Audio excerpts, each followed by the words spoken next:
অত্যাধিক বৃষ্টিপাতে বীরভূমের ময়ূরাক্ষী নদীর স্তর বাড়ায় সমস্যা। জলের তোড়ে ভেঙে বীরভূমের মোহাম্মদ বাজার থেকে বরাম সহ 12টি গ্রাম, যার নদীর উপর অস্থায়ী রাস্তা দিয়ে মোহাম্মদ বাজারের সাথে 12টি গ্রামের যোগাযোগ ব্যবস্থা ছিল।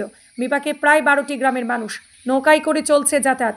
মোহাম্মদ বাজার আঙারগড়িয়া থেকে বরাম যাওয়ার যে অস্থায়ী রাস্তা, সেটি নদীর জলের তোড়ে ভেঙে যায়। তাতে বিচ্ছিন্ন হয়ে যায় এলাকার বরাম, নরসিংহপুর সহ প্রায় 12 গ্রামের বাসিন্দারা।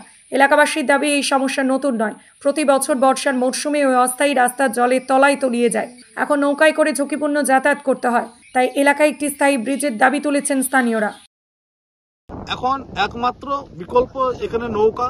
এই নৌকাতে এই এলাকার মানুষগুলো এখন খুবই কষ্টের সহিত যাতায়াত করছে এবং এই নৌকাতে যে কোনো মুহূর্তে গাড়ি ঘোড়া পারাপার করছে এবং যে কোনো মুহূর্তে এখানে বিপদ হওয়ার আশঙ্কা মনে করছে।